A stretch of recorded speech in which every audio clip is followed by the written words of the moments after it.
Alright, Shalom.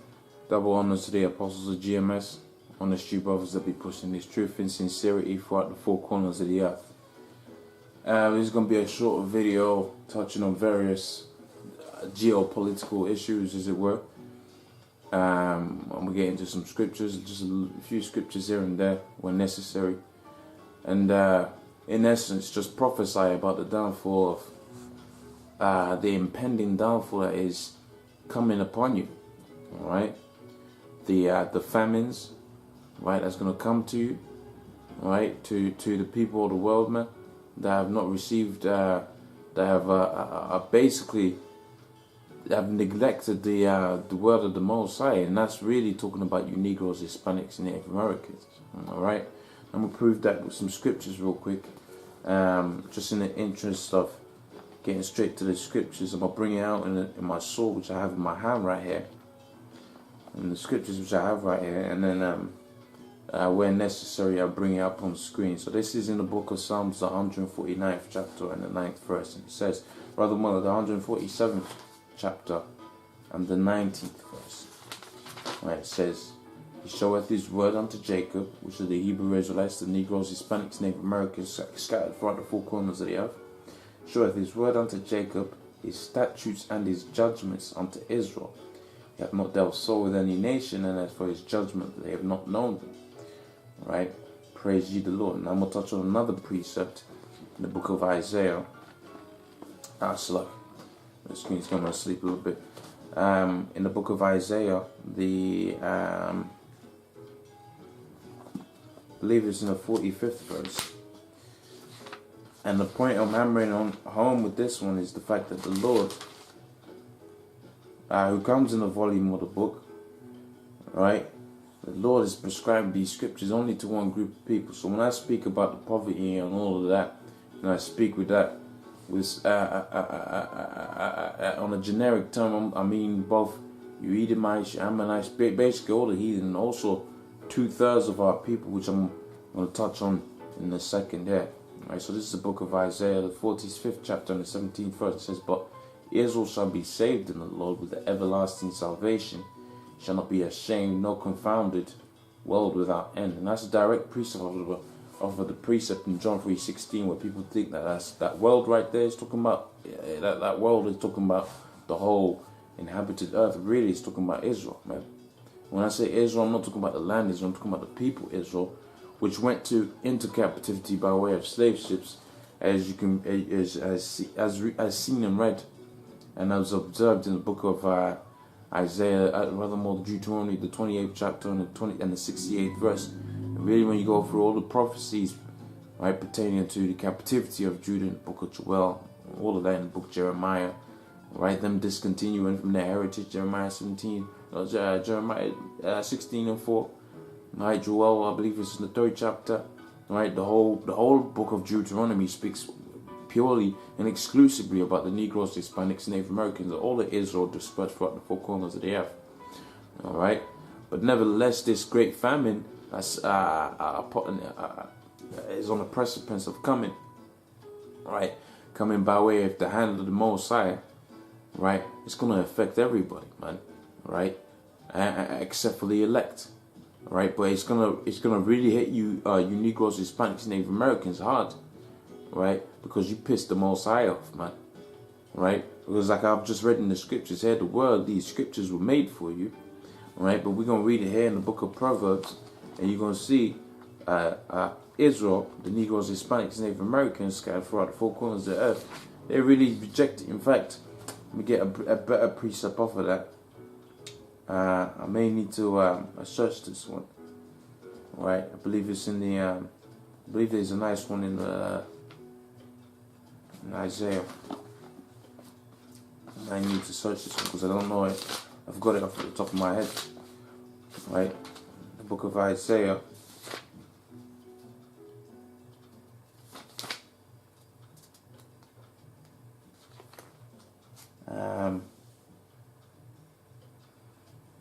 And really, I can go to Isaiah, the 1st chapter and the 2nd verse.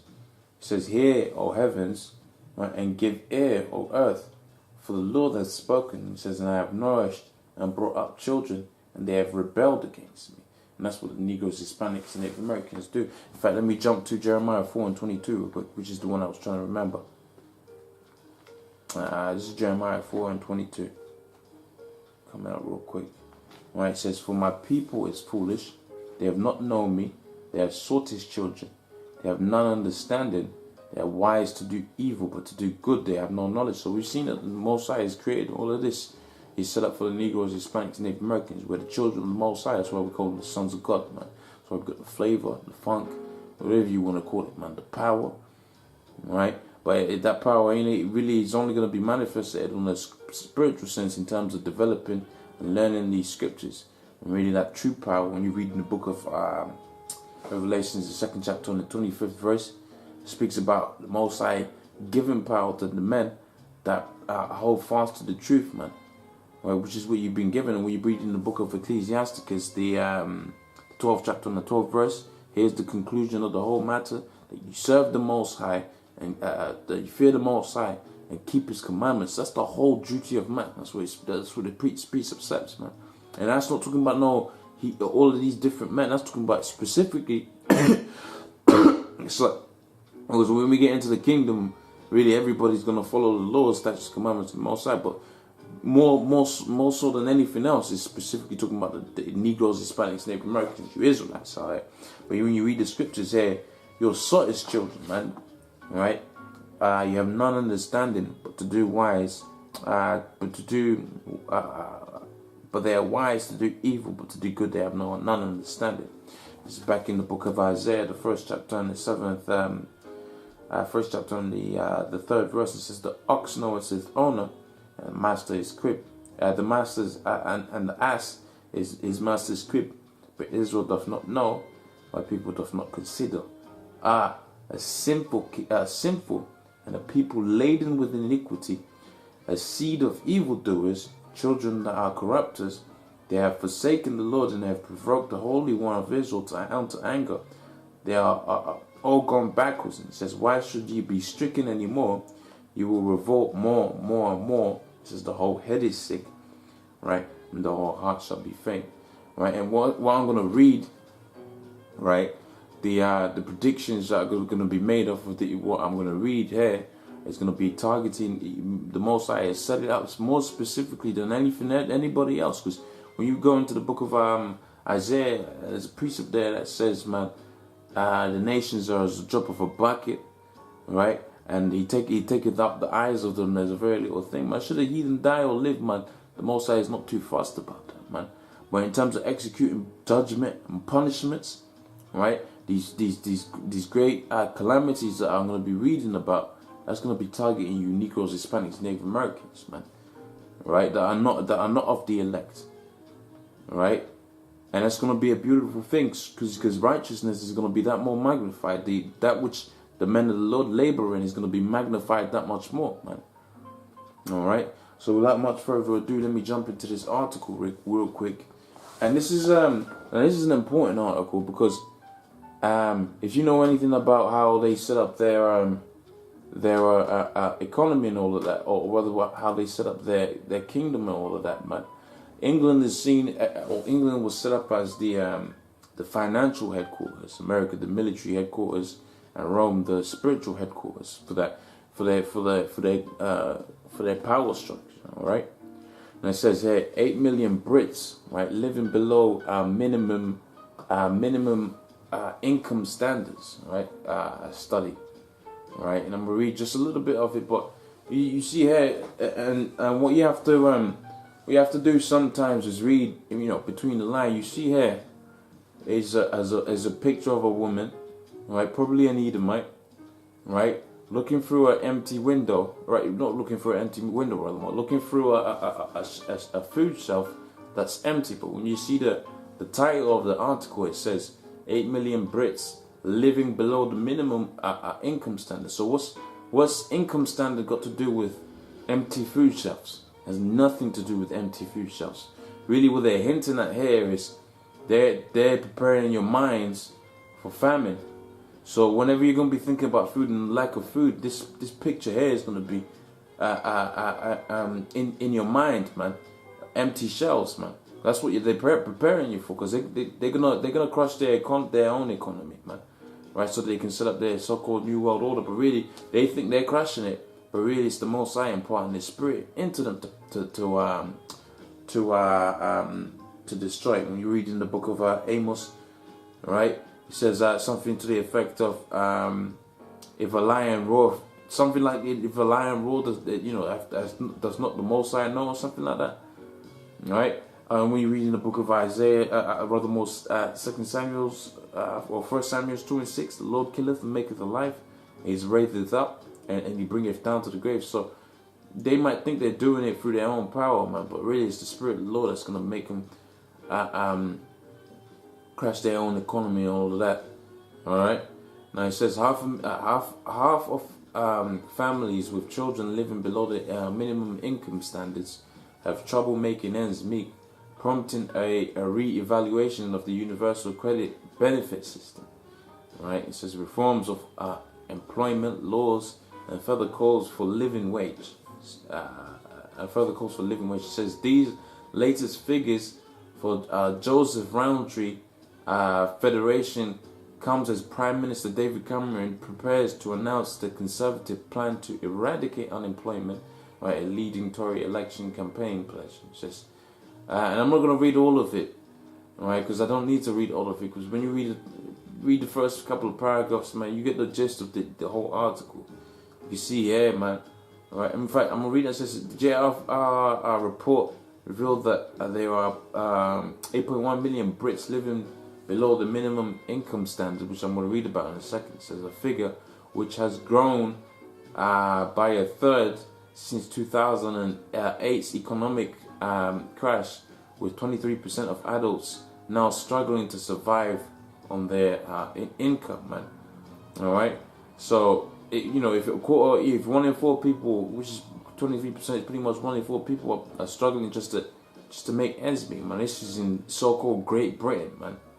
Right, and when you go into history, that Great Britain, what made Great Britain, great, man? When Israel, when you had Negroes, Hispanics, Native American, really it was. I think it would have been more predominantly the house of Judah and Benjamin that would have been all up in here, man. Right, with some Levi mixed up in there. Right, I mean I don't know the history, front and back like that, but I'm just speculating upon what the prophecies prescribe. Namely, you have the Spanish-speaking tribes already out there in the Americas, and you had Judah, Benjamin, and Levi setting up kingdoms under the names of the Moors, right? Under the names of the so-called Judahs and all of that, man. Those were all Jakes, man. Those were Israelites, man. And we're the ones that really made it great, man. And when we was in power, there was nothing. There was no such thing as a so-called broke Israelite, man. They won't know 1 in 4 people poverty type thing, man. All right, people was all right when you read the scriptures, right? It tells you, man, when the righteous are in rulership, the people rejoice, right? But when the wicked are in rulership, the people mourn, man. And that's what you're seeing here. We're in the precipice of great mourning, right? Which I'm going to read about in the book of 2nd Ezra, which is, that's my precept right now, man. I know I brought it out quite a bit in the last couple of weeks, man, but that's my precept, man. It's beautiful, right? So, all of this poverty that they're speaking about here, and people struggling to make ends meet and all of that. It's really, it always targets you Israelites, man. You Negroes, Hispanics, Native Americans. So it's gonna hit you the hardest, man, because you ain't got no infrastructure or anything like that set up in this kingdom, right? Because that's how the Most High set it up. Now this is a minimum income standard for UK in 2014. It says how much money do you need to have an adequate, right? Keyword there is adequate, not lavish. It says adequate living standard, standard of living. It says the minimum income standard 2014 study asks members of the public what goods and services they think different types of household needs to live to an adequate standard. It says published annually since 2008, right? The study uses the information to calculate how much people have to earn, taking into account of their family circumstances and the changing cost of living essentials changes to tax and benefit systems to reach the benchmark. It says this share research finds, right, a lone parent, right, a single parent with one child now needs to earn more than £27,000, man. It's a lot of money, man. Right, it's a lot of money, and I say it's a lot of money. I say it's a lot of money relative to what the standards that the Negroes, and which is predominantly Benjamin out here in England are living towards, man. I don't know a lot of Benjamites, or I don't know a lot of the Israelites out here that be making 27,000, man. A lot of them dudes be a lot of them people, especially in the high concentration areas like London and Birmingham and Manchester and all that, where you got Israelites out there, man. Right? Them dudes ain't making that kind of money on their own, man. And they'll be having all kind of different kids, man. Right? So it says here, one parent, right, needs to earn about £27,000. A single parent needs to earn about £27,000, which is up more than double, right, from 2008, man. So that gives you an indication of how much inflation and taxes have risen within the country. They're basically saying,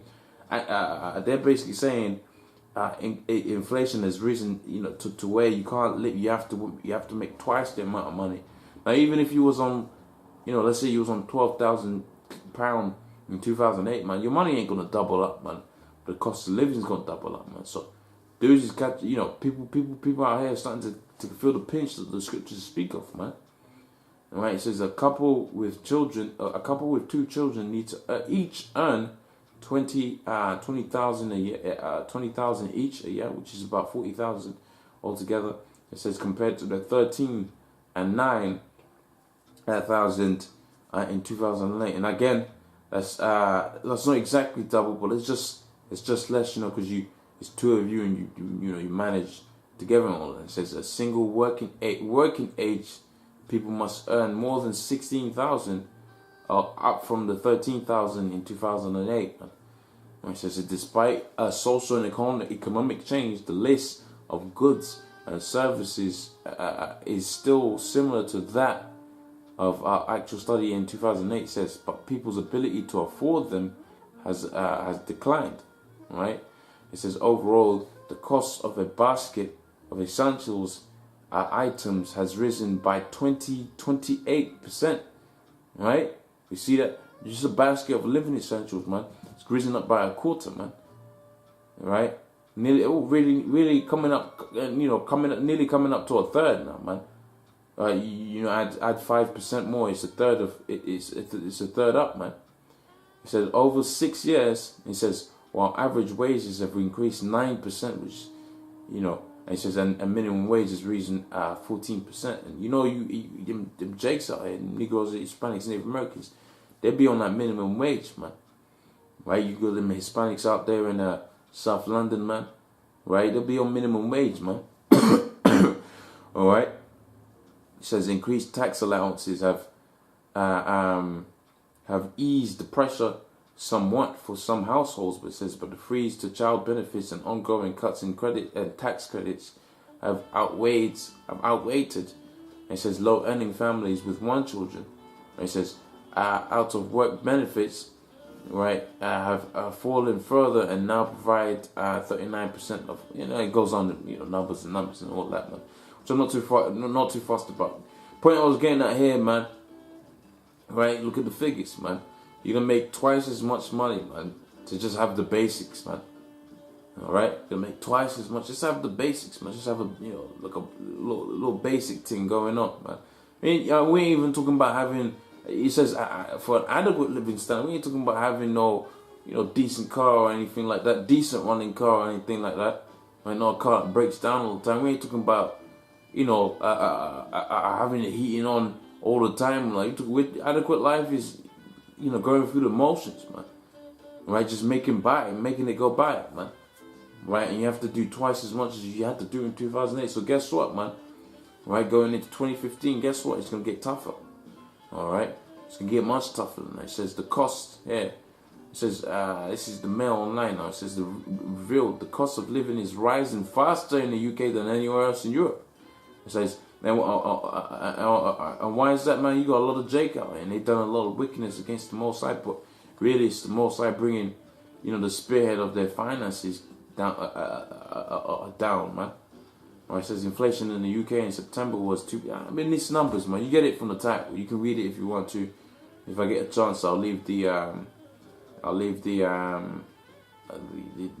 footer. I'll leave the website in the footer, man. All right.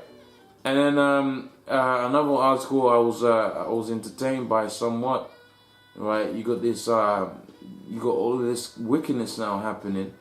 Right, which is another reason for the Most High destroying this kingdom. You can find that in the book of Amos, the 9th chapter and the 8th verse. It says, where he talks about the eyes of the Lord power upon the sinful kingdom, and he's going to destroy it from off the face of the earth. Another reason why your economy is failing is because of this wicked kind of shit right here. It says, London mayoral hopeful, right, fathering child with lesbian couple. Man, it says gay rights campaigner, right, who is vying to replace Boris Johnson as Conservative nominee of for mayor of London, has announced he's expecting a baby with a lesbian couple he met online, man.